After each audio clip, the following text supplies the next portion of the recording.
पूर्ण परमात्मा पाप कर्म दंड को भी काट सकता है। अभी तक जिस भी संत व महापुरुष से मिले उन्होंने यही बताया कि पाप कर्म फल भोगने से ही समाप्त होगा। वो प्रभु कौन है जो पाप कर्म को काट देता है, वो काल के बंधन से छुड़वा देता है। उसका क्या नाम है, पूजा की विधि क्या है?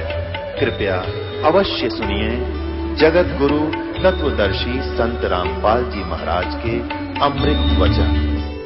तो कहने का भाव ये है कि जिन महापुरुषों ने परमात्मा पाना वो तो इब के निकल जाएंगे सब, इब के घनी आसानी से निकलोगे। और प्रत्येक कलयुग में इस बिचली पीढ़ी में अरबों खरबों प्राणी परमात्मा पार करते, मनुष्य जीवन जला जला के उनको फटाफट।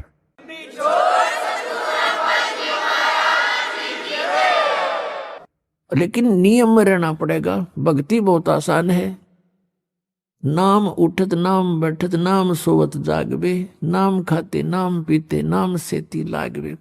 अब इसमें हमें भक्ति में बाधक क्या क्या चीजें हैं? भक्ति में बाधक है, हमें लोग दूसरों को देखम देखा विवाह पर खर्च करते हैं। जिसके 2 पुत्रियां होगी उसकी नींद हराम हो जाती है जब वो युवा होने लगती हैं इनके विवाह के लिए। इसमें कुछ एक तो ऐसे लोग हैं कि कम से कई कई लाख रुपए विवाह में खर्च कर देते हैं, तो वो टेंशन उनको भक्ति नहीं करने देती। फिर कोठी बनाने की होड़, लंबी कार लेने की होड़। तो ये इस ज्ञान से ये मन के जो फैलाव है ये कम हो जाएगा, ये खत्म हो जाएगा, इच्छाएं समाप्त हो जाएंगी। और बेटी का विवाह, बेटों का विवाह हमने बहुत सिंपल वे से करना चाहिए। पुण्यात्माओं, यदि आपने इस मार्ग पर सफल होना है, दास के एक एक वचन पर लक्ष्मण रेखा समझ के आपने कार्य करना पड़ेगा। और फिर आप पार ना हो, गारंटी देता दास लिखवा के ले लो मुझसे, इतना आसानी से पार।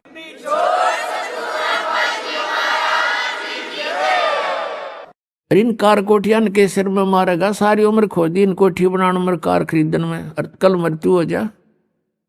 गधा बना फिर कुत्ता बन के अंडे सैर से पट्टे करता। तो ये हमने ज्ञान नहीं था, हम देखा लागे। अब बच्चा जो है बचपन से कोई बुराई नहीं करता। 90% बुराई या जो भी क्रिया है समाज से सीखता है। अब देखा कोई बालक ऐसे सिगरेट पी रहा लंबी लंबी करके, तो दूसरा भी शुरू करे, जबकि उसको एक्सेप्ट नहीं करता शरीर उसका। पहली बार पीवे आँखों में पानी आवे, फिर लेकिन देखा फिर चाहे कुछ भी हो करना ही है, दिखाना मैं भी पीता हूँ। तो ये बकवादें छूट जाएंगी। हम सबसे पहले सब बुराई हटानी पड़ेंगी, फिर वो टेंशन खत्म हो जाएगी। जैसे मजदूर है बेचारा, अब वो काम कर रहा है, अब उसको टेंशन है कि 2 बेटियां ब्यानी हैं, कैसे करूंगा, उससे ये लाना है, उससे ये लाना, ऐसे करूंगा, कहाँ से पैसे लो। और फिर जब ये समस्या परमानेंट हल हो जाएंगी कति। और वैसे नहीं, ये ज्ञान होगा। जैसे आप किसी से दहेज लेते हो, तो वो दहेज कोई वैसे थोड़ा ही है, उसका पैसा आपके ऊपर ऋण हो गया। अगले जन्म में मनमाना उसका गधा बनकर देना पड़ेगा आपने। परमात्मा कहते हैं तुमने उस दरगाह का महल नहीं देखा और धर्मराज के तिल तिल का लेखा। एक एक पाई का हिसाब करना पड़ता है वहां। तो हम क्यों सिर में दर्द करें? 2 रोटी खानी, दो कपड़े चाहिए, सारे साल में कुर्ते पजामे, बस काम चल जाए। तो इस प्रकार हमने इतना नॉर्मल होना पड़ेगा, ऊंच विचार रखा, भगवान में श्रद्धा बढ़ाए रखकर, फिर भी किसी वस्तु की आपको आवश्यकता होगी, भगवान दूर नहीं। जैसे कल आपको कथा सुनाई थी कि परमात्मा अनंत कोट ब्रह्मांड के स्वामी एक झोपड़ी में बैठ के और 120 वर्ष बिता के चले गए, 120 वर्ष। और कपड़ा बुनते थे अपने हाथ से, और उससे जो मेहनताना आता था उससे अपने परिवार का पोषण करते थे। परिवार उनका अपना कैसा था?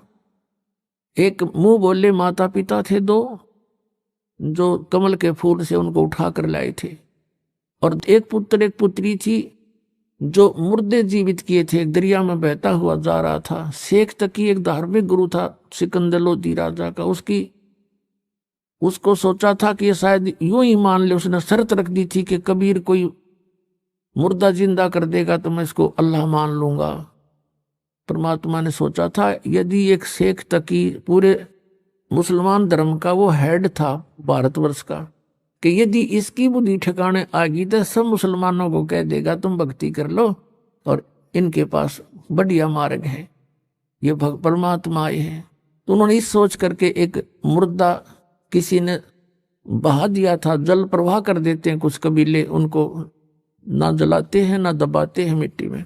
तो वह सैकड़ों व्यक्तियों के सामने परमात्मा ने वो आत्मा धर्मराज से छुटवा के वापस के छोड़ इसको वापस और जीवित कर दिया था।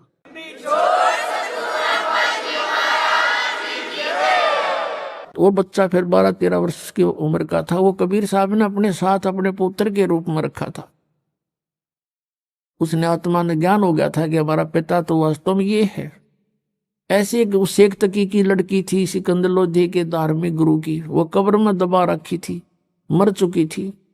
वो उसको फिर उसने दूसरी शर्त ये रख दी कि मेरी लड़की ने जीवित कर दे तो मैं मान लूं। वो लड़का तो सदमे में था, वो तो जीवित ही था, वैसे ही तुक्का लग गया इसका। जब जानो मेरी पुत्री जो काफी दिनों से कब्र में दबी पड़ी है, इसको जीवित कर दे। कई हजारों व्यक्तियों के सामने परमात्मा ने कब्र फुड़ा के वह लड़की भी ऊपर से छुड़वा के धर्मराज से वापस जीवित करवा दी थी।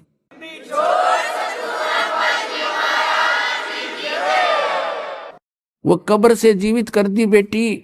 जब वो बेटी सामने आके खड़ी हुई, परम पिता ने कहा जा बेटी तेरे पिता के साथ, शेख तकी के साथ। उस लड़की ने 1.5 घंटा प्रवचन किए थे कि ये जनता वालों ये परमात्मा आए हैं। मेरी तो तैयारी हो गई थी पशु बनने की, ये वहां से छुड़वा के लाए हैं मुझे और जीवित किया, तुम भी आ जाओ शरण में। तो उस बेटी ने कह दिया था मेरे को तो अपना पिता मिल गया जिसकी मुझे खोज थी। वो अपने उस संसारिक पिता के साथ नहीं गई थी। तो ये 2 बालक थे, वो भी 12-13 साल की आयु की थी लड़की, और 2 माता पिता थे। तो उस परिवार का पोषण करके इसलिए दिखाया कि तुम ऐसे रहो यदि तुमने सतलोक जाना है, और यहां काल की भांग पीनी है तो फिर यहीं रह जाओगे, तुम्हारा नशा उतरा को नहीं। मान बढ़ाई जमपुर जाई, तुम होए रहो दास समदासा। मान बढ़ाई में रहोगे तो काल के लोक में रहोगे। मान बढ़ाई छोड़ के परमात्मा में श्रद्धा बढ़ा के ज्ञान को आधार बनाकर इस सफर को तुम तय करो। बहुत आसानी से सफर तय होगा आपका, और परमात्मा बहुत सहज मिलेगा। अब फिर ये जब सब समस्याएं हमारी हल हो जाएंगी, और फिर भी कोई ऐसी बात आएगी तो दाता दूर नहीं। परमात्मा ने यही करके दिखा था कि किसी ने उनके साथ बकवाद कर दी थी, चिट्ठी डाल दी, 18 लाख व्यक्ति आगे इकट्ठे हो गए, खाना खिलाओ भोजन दो 3 दिन, और साथ में 2 हर और 1 असरफी, कि ऐसा सबको दिया जाएगा। इस लालच में दुनिया इकट्ठी होगी। परमात्मा कहते हैं कि जैसे मैं बिल्कुल गरीब व्यक्ति था, ये दिखाया मालिक ने रिहर्सल करके ट्रेलर दिखाया, लेकिन मेरी आस्था भगवान में दृढ़ थी। मैं कंगाल था, मैंने सब कुछ मालिक पर सौंप दिया था। कहते हैं सर्वस्व सौंप देत साहेब को काज जिन्हों के सरिया। जो सर्वस्व सौंप देते हैं मालिक पर, कहते हैं फिर दाता हाजिर खड़ा रहता उसके लिए। फिर ये दिखा के देखो मेरे लिए परमात्मा ने के स्वरूप बना लिया था, वो थे तो खुद ही, और के स्वरूप बना के देखो 18 लाख व्यक्तियों को 3 दिन तक भोजन भी दिए, 2 हर भी दे दी, कंबल, और साथ में असरपी यानी 10 ग्राम सोना डेली प्रत्येक खाने के बाद दिया। तो तुम भी यदि इतना विश्वास करोगे और यहां माया जोड़ कर नहीं धरोगे, फिर देखना मैं कैसे करके दिखाऊंगा।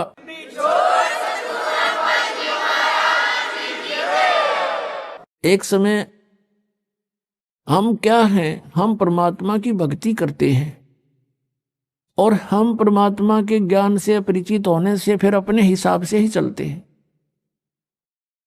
आदरणीय गरीबदास साहिब जी को परमेश्वर मिले थे कबीर देव जी, और फिर वो वाणी परमात्मा की उन्होंने लिखवाई। उस वाणी को पढ़कर बहुत से अनुयायी भी होने लगे गरीबदास साहिब जी के जाने के बाद।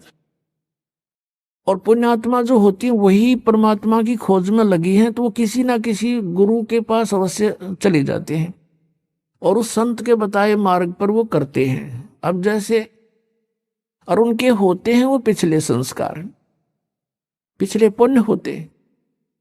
और भविष्य की दशा भी आपको शास्त्र अनुकूल साधना मिलेगी, तो ये आपके वर्तमान में किए हुए पुण्य भी आपके साथ होंगे। तो जैसे ये राधा स्वामी पंथ बना है, जैसे शिवदयाल जी थे, ये बहुत अच्छी पुण्यकर्मी प्राणी थे। आगे रास्ता मिला नहीं, स्वयं प्रभु बन गया, कोई गुरु धारण किया नहीं। आप पे परमात्मा कबीर जी की वाणी को और गुरु नानक देव जी की वाणी को, इनको पढ़ पढ़ा कर आप पे मन गढ़ंत मंत्र मंत्र बनाकर और बन गया प्रभु हठ योग करके। और उसको साथ साथ और बहुत से प्राणी और बिगड़ गए उसके साथ, उसको परम धड़ी मान के। एक व्यास के अंदर जयमल सिंह जी हुए हैं, उन्होंने उनसे नाम लिया, उन्होंने व्यास में एक डेरा स्थापित कर दिया। उस श्री जयमल सिंह जी के एक श्री सावण सिंह जी संत उनके शिष्य हुए। अब सावण सिंह जी के जो संत शिष्य आगे बहुत से बने, उनमें से एक बिलोचिस्तानी शाह मस्ताना खेमामल जी, जिसने सच्चा सौदा सिरसा के अंदर एक स्थापना कर दी डेरे की।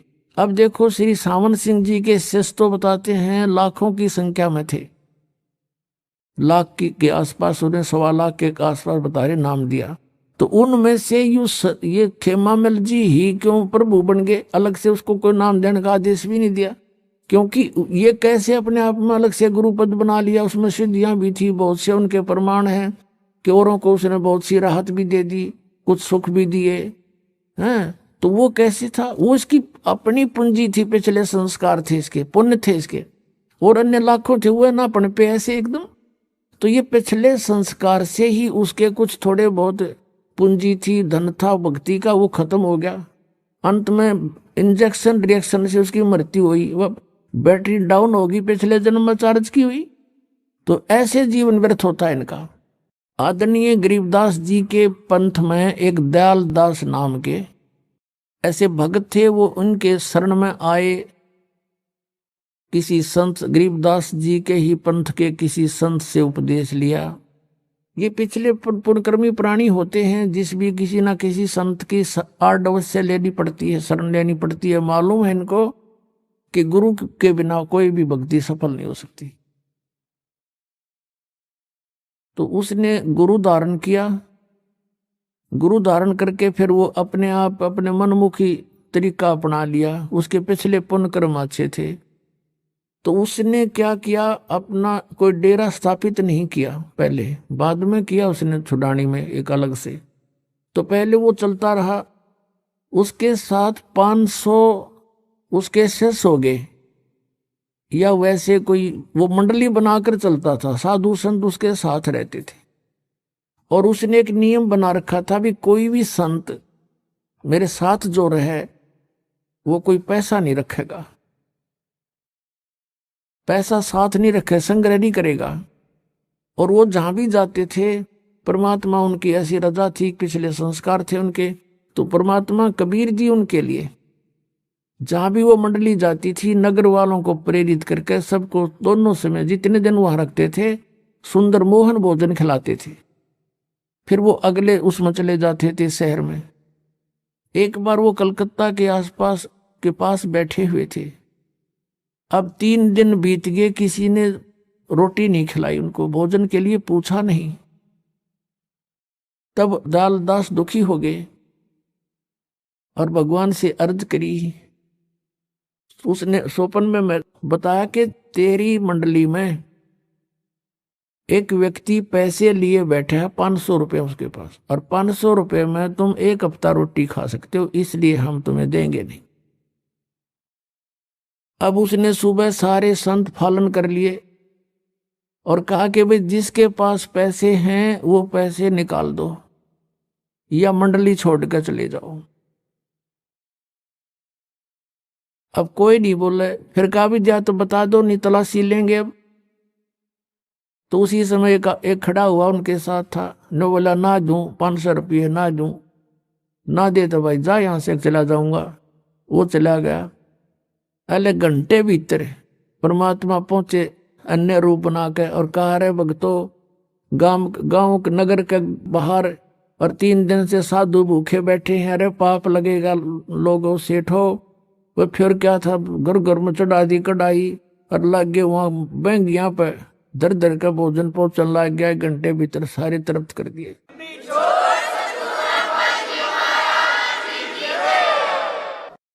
तो पुण्यात्माओं, हम इतना विश्वास कर नहीं पाते भगवान पे, फिर भी पुण्यात्माओं क्योंकि हम गणे पेटे हुए हैं, काल ने बहुत ज्यादा हमारे को तंग कर रखा है। जैसे कुत्ते का 2 लाठी कोई मार दे बैठे बैठे के बेचारे के, और फिर वो दूर बैठा हो उठ सकता नहीं, और कहीं वैसे भी कोई जैसे खुड़का हो जाता है तो भी वो रोने लग जाता, कदे फिर ना मार दे। तो हम इतने पीट रखे इस काल ने, हम इतना दुख दे रखा है युगों युगों से, आज हमारे हृदय में वो भय बैठा हुआ है।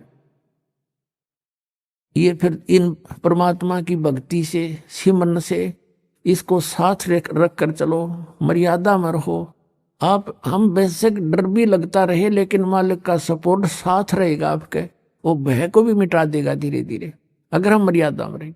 और फिर देखना आपके रोज नए चमत्कार होया करेंगे।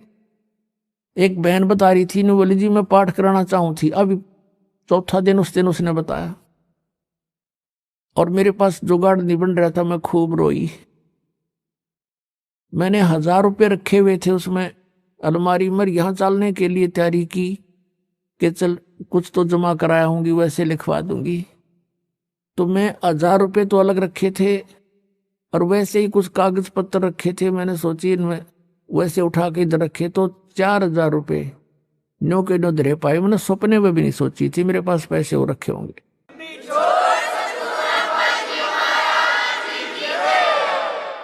कदे पैसा जुड़ा ही नहीं था मेरे पास, 4000 इकट्ठे धरने का ब्यों नहीं हो लिया था, खर्चे इतने थे। तो पुण्यात्माओं, हमने तो नीत साबित करनी है, सारी सृष्टि का पालन करने वाला 18 लाख व्यक्तियों को एक प्रधानमंत्री नहीं खिला सकता 3 दिन का भोजन जिस तरह परमात्मा ने खिला दिया। फिर यहाँ का राज ने के चाटेंगे हम, जिस परमात्मा ने सतलोक से लाकर यहाँ का नहीं चवन्नी भी ली, आटा भी नहीं लिया इस नकली लोक का, सतलोक से ले आया। तो वहां ये भरे भंडार हैं, तो हम वहां क्यों नहीं चले? तो हम चले तो हमने राह नहीं पता था। जैसे राधा स्वामी पंथ है, धन धन सतगुरु पंथ, जय गुरुदेव पंथ, अरियुद्धनोदाला राधा स्वामी पंथ, ये सारे सतलोक की महिमा गाँव है। ये काल के जाल में फंसे हुए 5 नाम काल के जाप कर बात करें सतलोक जान की, तो ये कैसे जा पाएंगे? विधि ठीक नहीं इनकी। अब विधि ठीक कर लो, सारे चले जाएंगे परमात्मा ने तो कर रखा। अभी सभी जीव इस सतनाम को प्राप्त करके सतलोक जाएंगे। सतनाम 2 अक्षर का, जिसमें एक ओम है एक तत् है, वो सांकेतिक है। तो कहने का दास का जो भाव था, अब उसी टॉपिक पर आते हैं कि सतयुग त्रेता द्वापर में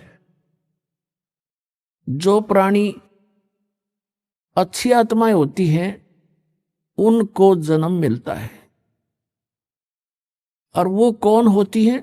जैसे अब ये बैन उठ गया मालिक ने खोल दिया ये भंडारा मोक्ष का, ओपन कर दिया है मोक्ष पे, और ये मंत्र और ये वो मूल ज्ञान जो अभी तक छुपा के रखना था वो भी।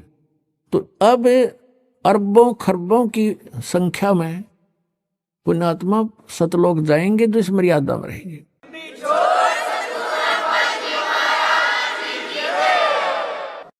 और सतलोक यूं नहीं जाएंगे कि ऐसे मरते आना डर लगेगा फलाना होगा, नहीं, आपको न पता भी नहीं लगेगा मृत्यु इग्ना, क्योंकि इस ज्ञान से आपको ये दृढ़ता आ जाएगी कि यूं कवर तो छूटेगा। ये कवर जो हमारा पर डाल रखा 5 तत्वों का शरीर, ये तो छूटता है, सबका छूटे, ये तो रहना ही नहीं है। फिर इसके अंदर इसके डर किसा, इसके मरने का फिर भय किसा।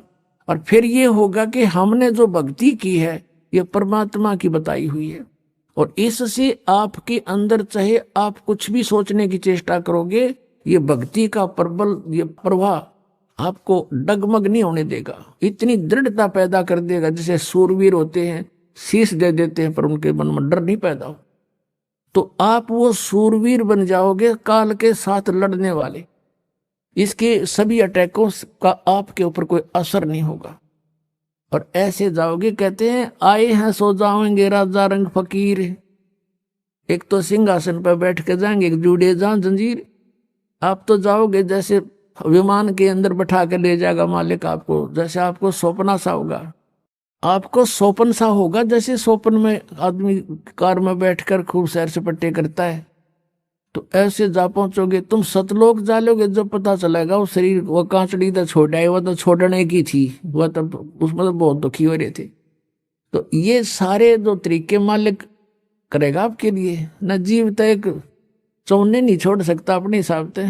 तो हर सारा कुछ ऑपरेशन पे डॉक्टर का ही होता। मरीज जब उसके ऑपरेशन थिएटर में समर्पित हो जाता है, तो आप समर्पित हो जाओ, फिर वो करेगा सारा कुछ आपको, हर तरह से बचाव करेगा। जो आवश्यक वस्तु होगी वो आपको देगा, नहीं होगी तो नहीं देगा। तो डॉक्टर के अंतर्गत अंडर ट्रीटमेंट होने के बाद मरीज ने अपने नहीं चलानी चाहिए, वो रोग को बढ़ा सकता घटा नहीं सकता, ये सोच लेना। तो जो पार नहीं होंगे वो दुर्भाग्य प्राणी, वो दुर्भागी प्राणी क्या बनेगा उनके साथ? फिर वो जाएंगे जैसे आपको इतने, ये रियल मंत्र है आपको जो प्राप्त है, ये सब इन देवताओं के, ये इनकी उपासना नहीं है, ये पूजा नहीं है, ये मजदूरी दे रखी है आपको। जैसे हमने किसी का ऋण देना है और उसके वहां मजदूरी करके पूरे करना चाहते, तो उसकी पूजा थोड़ी कर रहे हैं, हमने ले रखा तो देना पड़ेगा। तो ऐसे ही इन भगवानों की जो मजदूरी आपको दे रखी है यहाँ के प्रभुओं की, तो ये बहुत बड़े, बहुत गजब के मंत्र हैं, बहुत अच्छे। और इनकी पूंजी आपके पास ढेर हो जाएगी। इनका ऋण भी आप ऋण उतार नहीं सकोगे, क्योंकि ऋण तो परमात्मा उतरवा होगा, साथ खड़ा होकर यू काल तो धोखा देता है तुम्हारे साथ। तो जो पार नहीं होंगे वो दुर्भागी प्राणी यही रह जाएंगे। तो फिर कहाँ जाएंगे? ब्रह्मा के लोक में, जो ब्रह्मा जी का मंत्र आपको दे रखा है उसकी कमाई से। उसकी कमाई समाप्त होने के बाद जाएंगे ये विष्णु जी के लोक में, विष्णु जी का आपको मंत्र दे रखे या मजदूरी दे रखी है, धन हो जाएगा इकट्ठा। फिर जाएंगे शिव जी के लोक में, शिव जी का आपको मंत्र दे रखे, वहां पूंजी, ये पुण्य खत्म होते ही फिर जाएंगे दुर्गा के लोक में। फिर ये जाएंगे ब्रह्म लोक में, जो इस काल का मंत्र, सरपुरुष का मंत्र दे रखे आपको। और उसके बाद जो सतनाम प्राप्ति है, सारनाम प्राप्ति है, ये भी रह जाएंगे। ये नहीं कि सार नाम मिल गया तुम होगे पार, नहीं। मर्यादा सबसे बड़ी चीज है। अब जैसे सारी टिकट ले रहे हो, जहाज में बैठे नहीं, उतर गए नीचे, फायदा क्या हुआ उसका? डाल लो रोजे टिकट ने, वह कैंसिल होगी। तो ऐसे ही आप जी ने इस परमात्मा के द्वार से हटना नहीं है। द्वार धनी के पड़ा रहे, धक्के धनी के खावे, और 100 काल जखजोली पर द्वार छोड़ नहीं जावे। जहाज तो उतरे नहीं नीचे, टिकट आपने ले रखी है। तो फिर कई कहते हैं यहाँ से जैसे बिना ज्ञान के व्यक्ति चले गए, नाम त्याग के, मतलब इस स्थान को त्याग के, अब का मंत्र तो ये जाप करेंगे और गुरु और बना लेंगे। वाह भाई वाह, टिकट जहाज गिर बैठ गया गधे पर जाके। अकल देखो इनकी।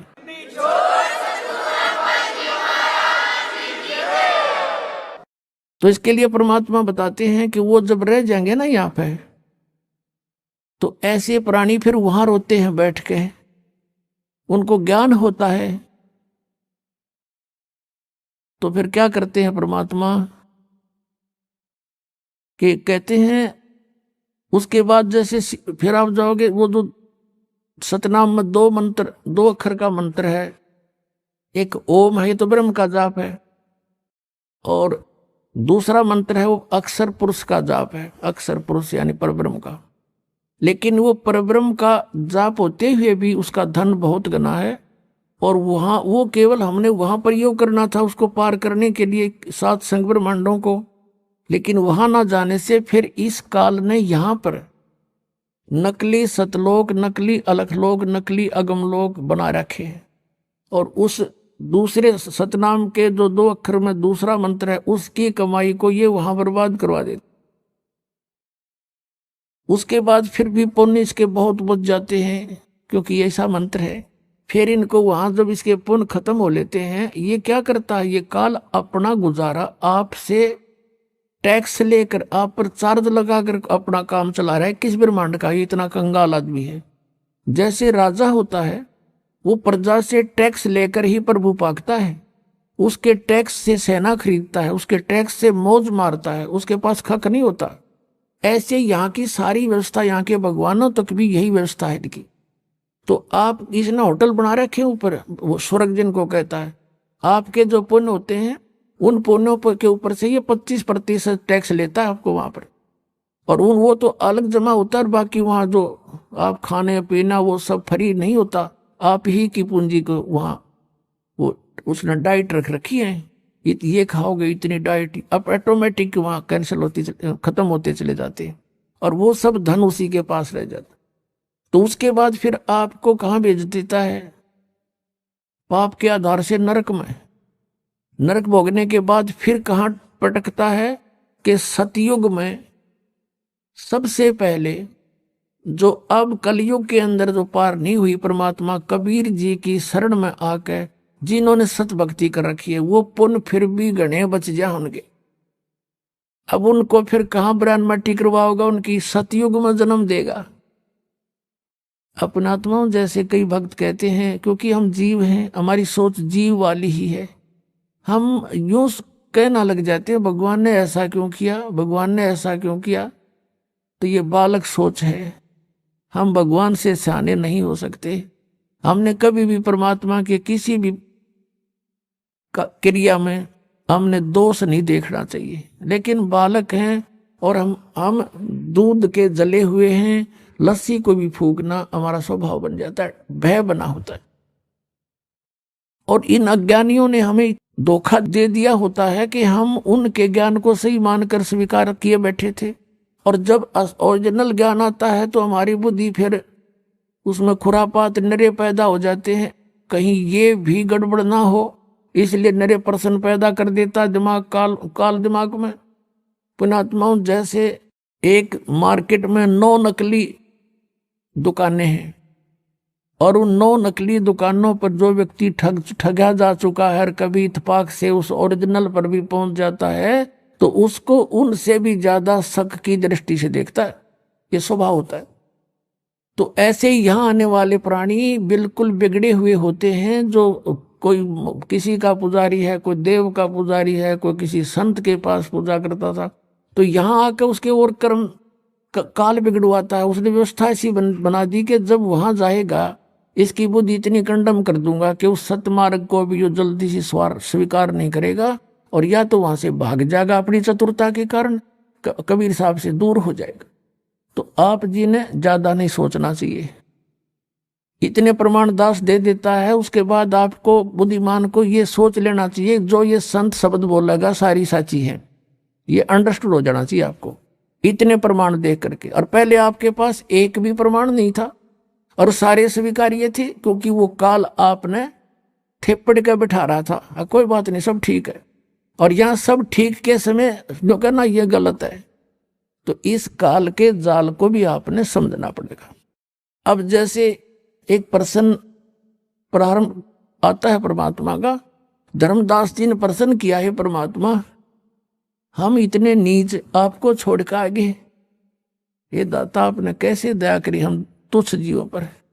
तो परमात्मा ने कहा बेटा तुम मेरे बच्चे हो, और माता पिता का बालक बेशक बिगड़ जा, निकम्मा भी हो जा, बुराई भी करता है, दुख जरूर आता है, लेकिन हृदय से उसके प्रति वह कसक मिटती नहीं, और यही नियत रहती है कि कभी ना कभी ये ठीक हो जाए, वापस आ जाए मेरे घर पे और ढंग से रहने लग जाए, मैं सब कुछ दे दूं अपने बच्चे को। तो परमात्मा ने कहा भाई मैं रह नहीं सकता, क्योंकि ये मेरे अंश हैं, और ये काल इनको इसलिए दुखी कर रहा है कि मुझे तंग करने के लिए। अब किसी के बालक ने कोई बिगाड़ देता है, उसको गुट्टी ला दे, माँ बाप ने भी उल्टा बोला, घर से पैसे निकाल ला, चोरी कर ले हैं, और वहां जा बैठे उसके पास उड़द शराब पीओ, बकवाद गड़े, सिनेमा देखे और 100 फंड करवा दे उसी के पैसों से। तब परमात्मा ने कहा भाई मैं आपका दुख देख नहीं सकता, मेरे बस की बात नहीं रही अब, क्योंकि तुमने खुद पैर पे कुआड़ा मार लिया सब इच्छा से आगे। और जब तुम दुखी होते हो फिर भी मैं आता हूं कोई रूप अन्य बना के, काल भी मुझे पहचान नहीं सकता कि आई एम गॉड, जीव तो पहचानेंगे कैसे कि वो परमात्मा है। अब रामानंद जी को जब परमात्मा ने एक झटका दिया था, 104 साल के महात्मा 5 वर्ष के बालक खड़े थे सामने, और रामानंद जी के मन की बात बता दी। वो पर्दा ला करके भगवान के माला डालना चाहता था, मुकुट में फंस गई थी। तो परमात्मा ने कहा था कबीर जी ने कि स्वामी जी गुंडी खोल कर माला गल में डाल दो, मुकुट उतारना नहीं पड़ेगा भगवान विष्णु का मूर्ति का। तो उसी समय उसने पर्दा हटा दिया था। छुआछात बहुत करता था रामानंद, ब्राह्मण होने के नाते 600 वर्ष पहले छुआछात चरम सीमा पर थी। और सामने एक धानक का बेटा खड़ा, वैसे तो सबका बाप, लेकिन समाज की दृष्टि में धानक का पुत्र कहलाया। बाकी वो किसी का पुत्र नहीं था, सब शक्ति से आए थे, सब सहशरीर आए थे। तो उस समय उसने, क्योंकि परमात्मा की चाहने वाली आत्माएं फिर नहीं देखा करती मजहब धर्म को, जाति और कर्म को, उसको भगवान चाहिए। सामने खड़ा उस बच्चे की जाके, एक धानक के बच्चे को ब्राह्मण ने ऐसे सीने से लगा दिया भगवान समझ के, और उसके शरीर जैसे मालिक ने ऐसे किया तो उस मालिक को तो शरीर का जो है रुई जैसा शरीर परमात्मा का, क्योंकि उनका शरीर असनाविरम अकायम है, हाड चाम का पुतला नहीं, हमारे जैसा नहीं है। तब रामानंद जी ने कहा था मन की पूजा तुम लखी, और मुकुट माल परवेश, और गरीब दास गति कौन लखे, तेरा कौन वर्ण कौन भेख। अब कहते हैं आपको क्यों कैसे पहचाने दुनिया परमात्मा, आप सचमुच परमात्मा हो। आप किस तक वर्ण में, यानी शूद्र वर्ण में आगे, जुलाहा जाति में, और किस वेशभूषा में खड़े, 5 वर्ष के बालक टोपी पहरे और धोती बांधे, छोटी पहले छोटे छोटे बच्चे धोती बांधने लग जाते थे छोटी सी। और तुम्हें कैसे पहचाने हम, तो आप परमात्मा हो, आप किस रूप में खड़े। तो परमात्मा कहते तुम कैसे पहचानोगे, काल नहीं पहचान सकता मुझे। वो ऐसे ढंग से रहते हैं। तभी तो नानक साहब ने कहा था ए ठगवाड़ा ठगी देश खरा सियाणा बोता बार, ये दानक रूप रहा करता, लोगो दानक रूप रहा करता। तो उसमें कहते हैं परमात्मा कि मैं, जब ये मेरी आत्मा तपस्या पर तंग पा रही थी, भटक रही थी, मटक रही, चटक पटक हो रहा था, इनको खील की तरह भून रहा था ये काल। उस समय वहां पर ये यहाँ के गुरु भी उसके ऊपर पिट रहे थे, जलाए जा रहे थे। यहाँ के देवता जो शरीर छोड़ के वो भी वहां पर भूनने जा रहे थे। अन्य प्राणी भी, गुरु भी, शिष्य भी वहीं पिट रहे थे, भून रहे थे। तब मैं वहां पहुंचा। मेरे जाते उनकी तपस्या पर जहां भून कर ये काल खाता है, वो एक बहुत बड़ा तवी होती है ना, तवी बहुत बड़ी, ऐसी इस टाइप की पत्थर की शिला, वो अपने आप गर्म रहती है, उसके ऊपर ये डाल देता है उसको, और वहां चटक मटक होते हैं जीव 1 लाख प्रतिदिन, मानव शरीरधारी प्राणियों को वहां फूकता है। अपना आत्मा जैसे ये कवर है, ये तो यहाँ रह जाता है। जैसे बादाम होता है, बादाम का ऊपर का छिलका यूजलेस होता है, लेकिन उस छिलके बिना अंदर की गिरी नहीं बनती। तो इस कवर से वो अंदर के सूक्ष्म शरीर में जो सारे जीवन में आप आहार करते हो, और आप देखते हो इस काल का जाल है कैसा कि प्रत्येक प्राणी व्यसन करवाता, सबसे व्यसन, हुक्का, तमाकू, शराब, मांस, ये जरूर बाई फोर्स करवाता है किसी ना किसी तरीके से।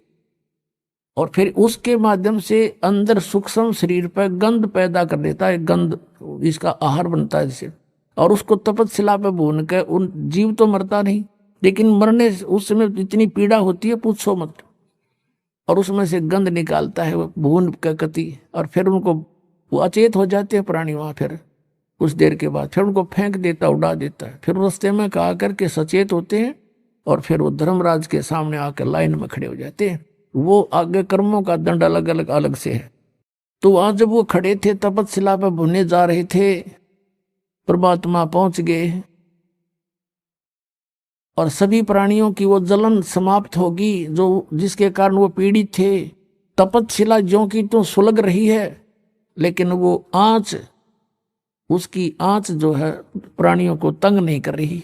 उस मालिक के वहां पहुंचते ही तब वो सोधी में आए, देखा कि सामने कौन खड़े हैं, इतना सुंदर शरीर। उनसे पूछा कि हे भगवान, उन्हें समझ लिया कि परमात्मा है उन्होंने, क्योंकि यहाँ हमने यही पता है कि कर्म का दंड भोगना ही पड़ता है। तब सभी वहाँ बुद्धिमान व्यक्ति भी थे जो गुरु पद पर थे। उन्होंने कहा कि प्रभु, हम या कौन से कर्म का भोग रहे हैं। तो परमात्मा ने कहा, ये कर्म तुम्हारा बहुत भयंकर है बच्चा, ये तुम्हारा यहाँ का कर्म नहीं, तुमने सतलोक में ये जुल्म किया था। तुम मेरे से विमुख हुए थे, इस काल के साथ आसक्त होकर आगे थे इस पर, और तुमने अपने पैर पर कुहाड़ी मार रखी है। फिर सृष्टि रचना सुनाई भगवान ने सारी उनको खड़ा होकर के कि तुम नो फंस गए यहाँ पर। अब देखो, आप गुरु जी थे, ब्राह्मण थे, कहाँ जी, आप ये पूजा करते थे, कहाँ जी, देख तुम्हारी क्या दुर्गति, और आगे क्या होगा बताऊं, ये देख तेरी हिस्ट्री शीट, अब तू नरक में जाएगा, उसके बाद तू गधे की योनि पाएगा। वो पूरी लिस्ट दिखा दी परमात्मा के, एक सेकंड का काम। और ये दुर्गति होगी, तुम बात करे हर लोगों को समझाने की, तू आप नरक में जा रहा है। तू वहां तो सारी समझ मांगी थी कि सचमुच इब्रान मट्टी हो रही है हमारी, कहाँ गई वो भक्ति, के काम आई। आज जोड़ कर कह सारे भगवात्मा हमें छुटवा लो, इस काल से बचा लो। परमात्मा ने कहा, बेटा ऐसे नहीं है, जब तुम जाए धरो जग देहा, तब तुम करना मेरे सत शब्द स्नेहा। इस सतनाम स्नेहा, मेरा जो सतनाम है उसको दृढ़ता से ग्रहण करना, उसको छोड़ना नहीं आजीवन। जब तुम्हें कभी मनुष्य शरीर मिल जाए मेरी दरजा से, तो उस समय जब मेरा कोई संत तुझे मिल जावे, सच्चा नाम बताने वाला, इन काल के दूतों को त्याग कर, उन काल के दूतों को त्याग कर तुरंत उसकी ग्रहण कर लेना शरण, फिर देखना कैसे पार करूंगा, ऐसे नहीं कर सकता। तो उसी समय वो काल आ गया उनको खाने के लिए, उसको समय निर्धारित था उसका। लेकिन उस दिन परमात्मा की रजा से वो जीव वहां से गए नहीं थे, उसने समय फिक्स कर रखा है। इतने समय के बाद वो जीव वहां से ऑटोमेटिक उड़ जाते हैं अचेत स्थिति में ही, और रास्ते में वो सचेत होते हैं। फिर वो ऐसे क्रिया थी। उस दिन परमात्मा की रजा से वो वहां से गए नहीं। परमात्मा ने, कबीर साहब ने कहा कि देखो वो सामने आ रहा तुम्हारा वो काल भगवान, जिसको तुम निराकार निराकार बताते थे, देखो वो आ रहा है, ओछा माथा, लंबे दांत, काला चेहरा, ये देखिए इसका ओरिजिनल रूप। और इसने गीता जी में कहा कि अर्जुन 7वें अध्याय के 24-25वें श्लोक में कि मैं अपनी योग माया से छुपा रहता हूं, मैं किसी के समक्ष नहीं आता, समक्ष आ जाता कालजा पाट जा सबका, इतना भयंकर चेहरा है इसका। जैसे अर्जुन जैसे योद्धा को इसने बाहर दिखाया था कृष्ण से निकल कर बाहर कि ये है मेरा असली रूप, खान लग रहा सब ने उसके मुंह में, सब जा रहे हैं। अर्जुन से जैसे योद्धा के हाथ पैर कांपने लग गए थे उसको देख कर, तो यो भगवान है जिसको देख कर डर लगे, जिसको देख कर आत्मा प्रसन्न हो, वो है परमात्मा। तो जब वो सामने आया कि देखो तुम निराकार कहते थे, ये है वो तुम्हारा गॉड। अब कहा कि अब तुम जाओ, अब मेरी रिस्की बात जाएगी यहाँ पे। इतना कहती वो सारे जीव ऑटोमेटिक वहां से आकाश में उड़ गए बहुत ऊंचे, और फिर अपने स्थान पर पहुंच गए जहां उन्होंने जाना था। अब काल ने देखा कि ये जोगजीत कैसे आ गया। परमात्मा ने जोगजीत अपने पुत्र का रूप बना लिया। कहते हैं 100 छल छिद्र मैं करूं अपने जन के काज, इस गंदे लोक में परमात्मा ने भी हमारे लिए इतना कुछ करना पड़ता है हमें निकालने के लिए। अब जोगजीत रूप में ही परमात्मा ने अपने पुत्र के रूप में इस काल को 21 ब्रह्मांड समेत सतलोक से निष्कासित किया था, और कहा था ये सुन ले आदेश परमपिता का, निकल जाए यहां से। तो 21 ब्रह्मांड लेकर ये आया था। इसने गलती बहुत की थी वहां पर, दुर्गा इस प्रकृति के साथ दुष्कर्म करना चाहा था, इसने इसके पेट में शरण ले ली थी, और परमात्मा ने फिर उस लड़की को इसके पेट से निकाल करके दुर्गा को और इसको दोनों को वहां से 21 ब्रह्मांड समेत भेज दिया था। और दुर्गा को परमात्मा ने हम सब आत्माएं पहले ही दे दी थी उसको बीज रूप में, और वचन शक्ति से उत्पन्न करने का आदेश दे दिया था। तो उसने ये प्रतिशोध लेना चाहा काल ने कि जोगजीत आज फंस गया, मेरे लोक में क्यों आया, तो मेरी आज्ञा बिना। और फिर उसको याद आ गया, हो सकता है पिताजी का, परम पिता का कोई आदेश लेकर आया हो, कहा कि पहले तो मुझे तू बता पिता का कोई आदेश है तो, और फिर आज तुझे मैं कूटूंगा, आज तेरी पिटाई करूंगा। तूने मेरे साथ बहुत जुल्म किया था, मुझे वहां से निकाला था, मैं यहां बुरा हाल हो रहा मेरा। तब जोगजीत रूप में परमात्मा ने कहा था कि सुन ले ज्योत निरंजन परमपिता का आदेश मैं किस लिए आया हूं। अरे भले व्यक्ति ये तेरे साथ आगे इन के बुरा किया तेरा, ये मेरे बच्चे तेरे साथ आ भी गए तो तेरा के बुरा किया इनने, तो इनके साथ कैसा जुल्म कर रहा है। किसी को गधा बना के घुमा रखा, किसी कुत्ता बना दिया, टट्टी खा रहा है हैं, और फिर किसी का बेटा मर गया, किसी की बेटी मर गई, किसी की आंख फूट गई, किसी की दोनों टांग कट गई, हाहाकार मचा रखा। तेने कसाई को शर्म आई थोड़ी बहुत? पिताजी ने भेजा हूं मैं, पिता के आदेश से आया हूं, और नीचे जाऊंगा मैं। तेने परमात्मा का नामो निशान मिटा दिया, भगवान का तो जिक्र भी नहीं करता तू, अपने आप पर बोर्ड बैठा है, और तेने सारा झूठा ज्ञान फैला दिया, इनके मूर्ख बना रखा है, इनको सच्चाई से दूर कर दिया। नीचे जाऊंगा, पूरे ब्रह्मांड इतने काल के लोक में नीचे पृथ्वी पर जाऊंगा, सब जीवों को बताऊंगा कि ये काल नहीं है, ये भक्ति तुम कर रहे हो ये मोक्षदायक नहीं है, और सही मंत्र उनको दूंगा, सबको पार करके सतलोक भेजूंगा, ये आदेश है पिता का। अब उसका तो कालजा कांप गया, काल का कि तो मेरा नाश करेगा, मेरी खेती उजाड़ेगा ये तो, क्योंकि इसने तो हम अपनी खेती बना रखे हैं, गाजर मूली बोया करे जैसे किसी ने पाउडर खावे। तो उसने सोचा कि तो भाई जुल्म करेगा एकदम। उसके कहते हैं कबीर परमेश्वर बता रहे हैं, धर्मदास मेरे ऊपर ऐसे झपट्टा मारा जैसे बाज मारता है नीचे छोटी चिड़िया के ऊपर। इसने मुझे एक जोग जीत समझ गए, और धर्मदास मैंने ना फिर सतनाम का सुमन शुरू कर दिया, 2 अक्षर के का श्वास से। पुणात्मा ये अपने लिए आदेश दे रहे हैं, परमात्मा हमें आगाह कर रहे हैं कि इस सतनाम के श्वास उश्वास के अधिकारी से प्राप्त मंत्र से मैं इतनी शक्ति आ जाती है कि सामने से यु काल भी आ जाता रहे, काल के दूतों का दर्जा करे छोड़ दो। इस सुमरण के करने से जैसे फनपति मंत्र सुन रख फन सकोड़, ऐसे मेरे सतनाम तो यू काल लो मुंह मोड़े। जैसे गार्डू होते हैं ना ये सपेले, सर्प को काबू करने वाले, एक मंत्र सिद्ध कर लेते, एक वाणी श्लोक, और कहते उस मंत्र से बोलने से अगर सर्प ने ऐसे फन फैला रखा हो ना डसने के लिए, वो मंत्र बोलने लगता है तो अपने आप वो फनपति यानी सर्प फन को सीधा करके और नीचे झुक जाता है। कहते जैसे फनपति मंत्र सुन रख फन सकोड़, ऐसे मेरे सतनाम तो यू काल लवे मुंह मोड़े।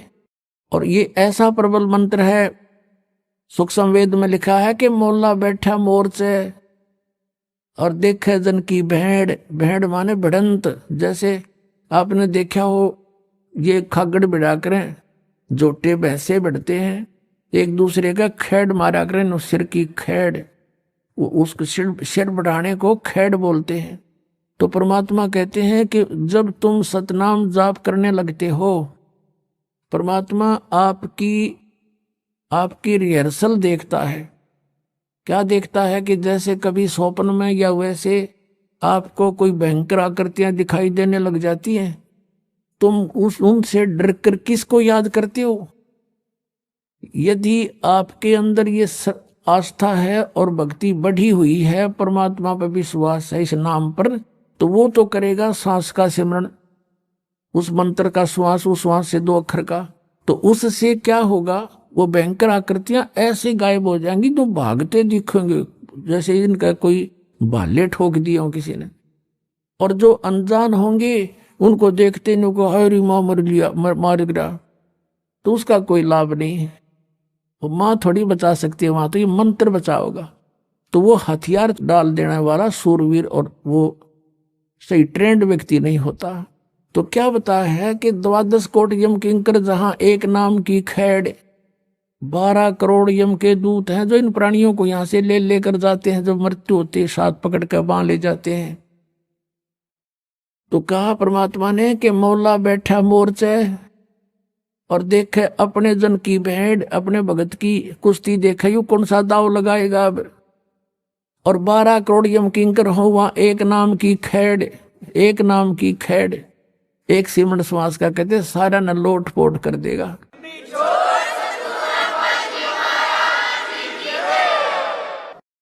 तो पुण्यात्माओं, आप जी ने परमात्मा के इन फार्मूलों को अपनाना पड़ेगा, और ये दाव लाकर ही आप इसको ढा सकोगे, और कोई तरीका नहीं। इसके वैसे ये तो ब्रह्मा विष्णु महेश का अपन इसका आगे कहते हैं, ब्रह्मा का आसन डिग गया जब सुनी काल की गाज, जब ये अपने लोक से दहाड़ा, ब्रह्मा का भी आसन डगमग हो गया था। आपका तो औकात क्या है। तो ये हथियार है हमारे जो इसके लिए हम लड़ेंगे, श्वास का सिमरण सतनाम आदि। तो परमात्मा कहते हैं मैंने जब सतनाम का सुमन किया धर्मदास, अब धर्मदास को दृढ़ कर रहे हैं कि तू भी ऐसे करना, कोई आपत्ति आ जाता है ना उस मालिक ने तो केस सुमन की हो सकता थी, उसका के बसाव थी इसके आगे। फिर भी हमें एक दाव बताया, दाव जैसे पहलवान कुश्ती लड़ते ना रेसलर, वो दाव लगा कर ही पहलवान को डाल सकते ना, तो एक जैसी ताकत होती है उनमें तकरीबन। जिसका दाव बढ़िया वो ठोक देगा, दूसरे ने ठाक है। तो उसी समय मैंने श्वास का सिमरण किया सतनाम का 2 अक्षर का, और काल ऐसे पटक पड़ गया नीचे, इतना डर गया, उससे भय हो गया, भागन लगा वो, और पाताल में जाके गिरा।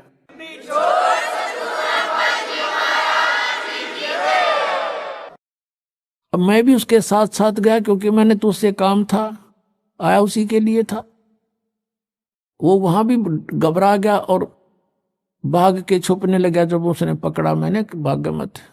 आइए अब हम उन श्रद्धालुओं के अनुभव जानते हैं जो जगत गुरु तत्वदर्शी संत रामपाल जी महाराज जी से दीक्षा प्राप्त कर चुके हैं तथा उनके द्वारा बताए गए भक्ति मार्ग पर चल रहे हैं। नमस्कार सर। नमस्कार जी। सर क्या नाम है आपका? नारायण सिंह भंडारी। नारायण सिंह जी, आप कहाँ से हैं? मैं गुड़गांव से हूँ, जिला हरियाणा। नारायण सिंह जी, जैसे कि आप हमारे चैनल पर अपने अनुभव बताने आए हैं, तो हम जानना चाहेंगे कि आपके गुरु जी का क्या नाम है? संत रामपाल जी महाराज। नारायण सिंह जी, आपने अपने गुरु जी का नाम संत रामपाल जी महाराज बताया, तो संत रामपाल जी महाराज से आप कब जुड़े? सन 2017 में। सर क्या क्या भक्ति साधनाएं की हैं आपने? सर भक्ति साधना कुछ नहीं की, मेरा ट्रांसपोर्ट का काम था, टैक्सी का, और मैं जगत वाले लोगों को जैसे है उनको तीर्थ यात्राओं पर लेके जाता था, बद्रीनाथ, केदारनाथ, अमरनाथ, जो भी है उनको वहाँ लेके जाता था। सर जैसे कि आपने बताया कि आपका ट्रांसपोर्ट का काम था और आप धार्मिक यात्राएं भी कराते थे, तो आपने भी कुछ भक्ति साधना की होगी? नहीं सर, मैंने कोई भक्ति साधना नहीं की। इसका मतलब आप नास्तिक थे? पूरा नास्तिक था जी। सर जैसे कि आपने बताया कि आप नास्तिक थे, तो फिर संत रामपाल जी महाराज जी की शरण में आने का क्या कारण बना? कारण ये बना, मेरे रिलेटिव से है, मेरे जिया जी, वो उन्होंने संत रामपाल जी महाराज के नाम दीक्षा ले रखी थी, उनसे चर्चा हुई मेरी, उन्होंने मुझे ज्ञान समझाया, काफ़ी सालों तक मुझे समझाते रहे, वो समझ में नहीं आया, क्योंकि मैं ड्रग्स लेता था सर, और ड्रग्स बड़ी लंबे समय से ले रहा था मैं, करीब 20 साल मैंने ड्रग्स लिया रेगुलर, और उसके कारण उस तरफ ध्यान ही नहीं जाता था। ड्रग्स बहुत ज़्यादा लेता था मैं, दिन में 3-3 बार लेता था, काफ़ी कॉस्टली भी आती थी, और मैं करीब दिन में 200 गुटखी खा जाता था, और जो बहुत ख़तरनाक होते थे। गली मोहल्ले वाले बोलते थे कि ये कैंसर होके मर जाएगा, सब लोग यही बोलते थे मेरे को। और मेरे जिया जी थे, वो मुझे बड़े संत रामपाल जी महाराज के ज्ञान के बारे में बताते थे कि आप थोड़ा ध्यान दो, ये पुस्तक पढ़ा करो, सत्संग देखा करो, लेकिन मैं ड्रग्स का आदी इतना था कि उस तरफ ध्यान ही नहीं जाता था। नशा करता था जी, जिसमें स्मैक हो गया, कोकीन हो गई, और करीब 2-2.5 गुटखे खाता था डेली, और मेरे मुंह में ही मैं लगा के रात को सो जाता था। बड़ी परेशानी होती थी, और मतलब बड़ा परेशान था मैं थोड़ा सा, ज़िंदगी से लड़ाई झगड़ा होना, जिसमें मेरे से एक मर्डर भी हो गया, जिसमें मैं 10 साल तिहाड़ जेल भी काट के आया। उसके आने के बाद भी यही स्थिति रही, हर कोई गुंडागर्दी हो गई, मारना पीटना, झगड़ा करना। मैं पुलिस वालों तक को मार देता था, जो भी मुझे पुलिस वाला दिखता था। नशा इतना गंदा था वो कि नशे में कुछ भी करवा देता था वो। पुलिस वाले तो मुझे दुश्मन दिखाई देते, जो भी सामने दिखता था मैं उसके कपड़े फाड़ देता था। और मेरे ऊपर 32 केस थे, जिसमें लड़ाई झगड़े, चाकूबाजी, किसी का मकान खाली कराना, पैसे दे के किसी की दुकान खाली कराना, ये काम मैं करता था ये। और मैं जो ये नशा करता था जी, मैं ये जो महाभारत में जो पात्र बने हुए हैं जिन्होंने रोल किया, उनके साथ मैंने, उनका नाम नहीं लेना चाहता मैं, उनके साथ बैठ के मैंने कोकीन समय मैं उनके साथ बॉम्बे जाता था। बॉम्बे अपना वो होटल में रुकते थे, वो शूटिंग पे जाते थे, मैं उनके अपना होटल में बैठ के नशा करता था। फिर वो आते थे, मैं उनके साथ बैठ के नशा करता था। एक दिन ऐसा लगा कि ऐसे तो ज़िंदगी ख़त्म हो जाएगी। फिर संत रामपाल जी महाराज का ज्ञान सुना मैंने। संत रामपाल जी महाराज के बारे में मैंने टीवी पे देखा उसी दिन जाके। फिर मैंने संत रामपाल जी महाराज का नाम लेने की सोची। अब भाई अब ले लेते हैं नाम, अब जीवन नहीं बचेगा। संत रामपाल जी महाराज से आपने बताया कि आपने नाम दीक्षा ली, तो नशा कैसे छोड़ पाए आप? सर नशा तो मेरे परिवार वालों ने बहुत कोशिश की, कम से कम 20 बारी मेरा इलाज कराया उन्होंने। बड़े से बड़े हॉस्पिटल, बड़े से बड़े डॉक्टर, जिसकी एक 10 मिनट की फीस 5-5 हज़ार रुपये थी, उनसे मेरा वो करवाया ट्रीटमेंट, लेकिन नहीं हुआ। सर जैसे कि आपने बताया कि आपके परिवार वालों ने आपका इलाज करवाया नशे को लेकर, तो क्या आपने भी कभी कोशिश करी संत रामपाल जी महाराज से नाम दीक्षा लेने से पहले कि मेरा नशा छूट जाए? नहीं सर, ये नशा ही ऐसा है कि ये कुछ सोचने समझने ही नहीं देता, बिल्कुल भी दिमाग उस तरफ जाने नहीं देता ये। तो आपके साथ ऐसा कैसे संभव हो पाया कि आपने नशा छोड़ दिया? मैं सर, परिवार वाले जुड़े हुए थे, रिश्तेदार सब संत रामपाल जी महाराज से नाम दीक्षा ले रखी थी। एक दिन मेरे भी मन में आया कि भाई अब बहुत ज़्यादा हो गया है ये चीज़, शायद मैं नहीं बच पाऊँगा। और फिर मैंने भी एक दिन मैंने बोला कि मैं नाम दीक्षा लेना चाहता हूँ। सब परिवार वाले रेडी हो गए, भाई चलो चलो चलो। नाम दीक्षा ली मैंने संत रामपाल जी महाराज से। नाम दीक्षा लेने के बाद मुझे जो फ़ायदे हुए हैं वो मैं अनगिनत फ़ायदे हैं, मुझे जीवन दान मिला है, जो आज मैं आपके सामने खड़ा हूँ हिस्ट पुष्ट, ये संत रामपाल जी महाराज का दिया हुआ जीवन है। और जो मेरे साथ नशा करते थे वो सब इस दुनिया में नहीं है, वो सब लोग मर चुके हैं, है नहीं, अब कोई भी नहीं है मेरे साथ का जो भी नशा करते। लेकिन मैं संत रामपाल जी महाराज का नाम दीक्षा लेने के बाद मेरे अंदर वो एनर्जी, और तुरंत मैं वो नशे का टेस्ट ही भूल गया कि गुटखे का टेस्ट भूल गया कैसा होता है। सर संत रामपाल जी महाराज से नाम दीक्षा लेने के बाद आपका नशा छूटा, क्या आपको और भी कोई लाभ मिले संत रामपाल जी महाराज से नाम दीक्षा लेने के बाद?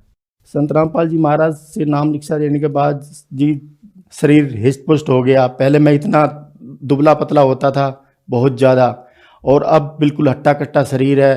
परमात्मा की सेवा में लगा रहता हूँ। और बाकी तो लाभ मालिक के इतने लाभ हैं कि अनगिनत लाभ है, मैं गिनाऊँ तो बहुत लंबा वो हो जाएगा। बहुत लाभ है मालिक के। जो मेरे को मर्डर केस था वो संत रामपाल जी महाराज से नाम दीक्षा लेने के बाद में जो मेरी गवाही होनी थी, जिसमें 3 गवाही होती है, जिसमें लास्ट 2 गवाही में होती है, जिसमें कोर्ट में बोलते हैं भाई क्रॉस करना पड़ेगा, जिसमें वो जो गवाह थे वो गवाही नहीं आए। उनको बहुत ढूंढा, पुलिस वालों ने भी ढूंढा, मेरे से भी रिक्वेस्ट करी पुलिस वालों ने, भाई तू ही पता कर दे या तूने उनको कहीं गायब कर दिया। मैं कहा जी मैंने कहीं गायब नहीं किया, और मैं तो अब इन चीज़ों से सबसे दूर हूँ मैं अब। उसके बाद और उन्होंने तुरंत अपना जजमेंट दे दिया कि भाई ठीक है आप इस केस से बरी होते हो। और उन्होंने फिर 15 दिन बाद जाके मैं अपना फाइल ले आया वहाँ से। और जो छोटे मोटे केस जो मेरे ऊपर चल रहे थे, लड़ाई झगड़े के, चाकू के, वो सब संत रामपाल जी महाराज की दया से सारे केस खारिज हो गए, सारे, एक भी केस नहीं। आज मैं मालिक की दया से बिल्कुल ठीक हूँ एकदम। सर जैसे कि आपने बताया कि आप इसमें कोकीन का नशा करते थे, आप इतना ज़्यादा नशा करते थे कि आपके पास 32 केस हो गए थे और बहुत ही आप असभ्य इंसान थे। संत रामपाल जी महाराज से नाम दीक्षा ली और आप एक अच्छी ज़िंदगी जी रहे हैं। तो बहुत सारे ऐसे लोग हैं जो नशा करते हैं, नशा नहीं छोड़ पाते हैं। आप उनके लिए आज एक बहुत बड़ा उदाहरण हैं, तो उनके लिए आप क्या कहना चाहेंगे? मैं अपने जो जगत के भाई बहन हैं, जो इस दुनिया में मेरे मित्र हैं, जो मेरे जानने वाले हैं, ना जानने वाले, जो भी मुझे देख रहा हो, वो मैं उनसे विनती करना चाहूँगा वो संत रामपाल जी महाराज से जुड़ें, सत्संग देखें। और जो भी बुराई है उनके अंदर, जैसे मेरे अंदर बुराइयाँ थी, मैं बुराइयों का बहुत बड़ा घर था, ये मेरे गली मोहल्ले वाले जानते हैं। एक जगह है दिल्ली में पालम गाँव, वहाँ पे मेरा इतना नाम फेमस था कि लोग बाग मेरे नाम से डरते थे वहाँ पे, अक नहीं भाई बहुत गंदा आदमी है, इसके मुँह मत लगो। मैं संत रामपाल जी महाराज के चरणों में नाम दीक्षा लेने के बाद मेरी सारी बुराइयाँ छूमंतर हो गई। यही नहीं पता लगा कि मेरे अंदर ये एकदम परिवर्तन आ कैसे गया। मैं खुद अचंभित होता हूँ इस चीज़ को कभी कभी सोच के। मैं तो ये कहता हूँ जगत के लोग कि संत रामपाल जी महाराज इस धरती पे अवतार आए हुए हैं और सत्संग देखो, उनका ज्ञान समझो। क्या उन लोगों का भी नशा छूट सकता है? जी बिल्कुल छूट सकता है। जब मेरे जैसे इतने गंदे आदमी का, जो दिन में 3 बार नशा करने वाला, अब 200 ग्राम 250 ग्राम ड्रग्स अपने साथ लेके चलता था मैं, जब मेरा नशा छूट सकता है तो उनका क्यों नहीं छूट सकता। नारायण सिंह जी, जैसे कि आपने बताया कि आप पहले नास्तिक थे, किसी भगवान की भक्ति नहीं करते थे, तो अब संत रामपाल जी महाराज से नाम दीक्षा लेने के बाद आप किसकी भक्ति करते हैं? मैं संत रामपाल जी महाराज से भक्ति करने के बाद मैं कबीर साहब पूर्ण परमात्मा की भक्ति करता हूँ जी। जैसे कि संत रामपाल जी महाराज के बारे में कहा जाता है कि संत रामपाल जी महाराज देवी देवताओं की भक्ति छुड़वाते हैं, तो क्या ये बात सही है? जी नहीं, ये बात बिल्कुल झूठ है। संत रामपाल जी महाराज भक्ति छुड़वाते नहीं है, भक्ति विधिवत भक्ति करवाते हैं। जैसे ब्रह्मा विष्णु महेश है कहते हैं लोग बाग कि उनकी भक्ति छुड़वाते हैं, नहीं, उनकी भक्ति छुड़वाते नहीं है। उनका तरीका बताते हैं करने के लिए कि इस तरीके से भक्ति की जाती है इनकी। नारायण सिंह जी, जैसे कि आपने बताया कि आप बहुत ज़्यादा नशा करते थे और संत रामपाल जी महाराज से नाम दीक्षा लेने के बाद आपका नशा छूट गया। आपने ये भी बताया कि मेरे परिवार वालों ने बहुत कोशिश की लेकिन मेरा नशा नहीं छूट पाया। सर, गवर्नमेंट के बहुत सारे नशा मुक्ति स्कीम है, बहुत सारे नशा मुक्ति केंद्र हैं, लोगों का नशा नहीं छूट पाता, लोग लाख कोशिश कर लेते हैं, लेकिन संत रामपाल जी महाराज से नाम दीक्षा लेने के बाद उनका नशा छूट जाता है। ये क्वेश्चन बहुत ही रहस्यमयी बना हुआ है। तो सर, आप लोग नशा कैसे छोड़ पाते हैं? संत रामपाल जी महाराज जी के पास ऐसा क्या है? देखो जी, मैं नाम दीक्षा लेने से पहले मैं भी बहुत जगह इलाज कराया, मैंने अपना काफ़ी जगह इलाज कराया। मेरे परिवार वालों ने, मेरे भाई हैं, मेरे 2 छोटे भाई, उन्होंने बहुत जगह अच्छे से अच्छे डॉक्टरों के पास दिखाया, नहीं छूट पाया। नशा मुक्ति केंद्रों में लोग लेके जाते हैं, नहीं छूट पाता। लेकिन संत रामपाल जी महाराज के सच्चे मंत्र इतने पावरफुल होते हैं, जो उन मंत्रों का विधिवत करेगा तुरंत परमात्मा दया करते हैं और वो सब नशा छोड़ देते हैं। सर, आपका कहने का मतलब है कि संत रामपाल जी महाराज जो मंत्र देते हैं वो उसमें इतनी शक्ति है कि वो नशा व्यक्ति अपने आप ही नहीं करता, ऐसा ही कहना है आपका? जी बिल्कुल ऐसा ही कहना है, 100% ऐसा ही कहना है मेरा। नारायण सिंह जी, जैसे कि आपने बताया कि आपको संत रामपाल जी महाराज ने मंत्र दिया और आप ठीक हो गए। सर, इन बातों पे कैसे विश्वास किया जाए कि एक संत इतनी दूर बैठा है और आपने इतनी दूर से उनसे मंत्र लिया और आप ठीक हो गए? ये तो एक हास्यास्पद बात है। सर, मैं अपने लिए बताता हूँ, संत रामपाल जी महाराज से नाम दीक्षा लेने से पहले मेरे को लोग वह कहते हैं ना कि इसने घाट घाट का पानी पी रखा है। मेरे से कहते थे इसने घाटों घाटों का पानी पी रखा है। सर, मैंने बहुत दुनिया देखी है, कश्मीर से कन्याकुमारी तक, कोई भी नशा नहीं छुटवा सकता इस धरती के ऊपर संत रामपाल जी महाराज के सिवाय। संत रामपाल जी महाराज के मंत्रों में वो शक्ति है, जैसे हमारा मोबाइल का टावर कहीं और 200 मीटर 500 मीटर दूर होता है तो वो हमारे मोबाइल जैसे हम बात करते हैं, ऐसे संत रामपाल जी महाराज के शब्द में वो शक्ति है, वचन में वो शक्ति है, उन मंत्रों में वो शक्ति है महाराज जी के कि दूर बैठे हुए भी वो काम करती है। सर, संत रामपाल जी महाराज से अगर कोई श्रद्धालु नाम दीक्षा लेना चाहे तो कैसे ले सकता है? जी, संत रामपाल जी महाराज से दीक्षा लेने के लिए साधना चैनल पे 7:30 बजे गुरु जी का सत्संग आता है। उस सत्संग के अंदर नीचे एक पट्टी चलती है, उस पट्टी के अंदर नंबर चलते रहते हैं आश्रम के। उस नंबर पे, किसी भी नंबर पे आप कॉल करो और आपके आसपास कोई भी नामदान केंद्र होगा, वहाँ का आपका एड्रेस दे दिया जाएगा और वहाँ से आप जाके नाम दीक्षा ले सकते हैं ज्ञान समझ के।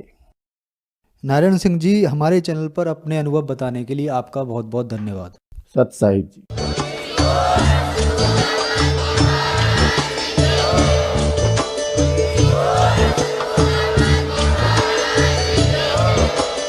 आप सुन रहे थे जगत गुरु तत्वदर्शी संत रामपाल जी महाराज जी के मंगल प्रवचन। अधिक जानकारी के लिए विजिट कीजिए हमारी वेबसाइट www.jagatgururampalji.org। संत रामपाल जी महाराज जी के शुभ आशीर्वाद से पूरे विश्व भर में 500 से भी ज्यादा नाम दीक्षा केंद्र हैं, जिन पर संत रामपाल जी महाराज जी द्वारा ऑनलाइन निःशुल्क नाम दीक्षा दी जा रही है। अपने नजदीकी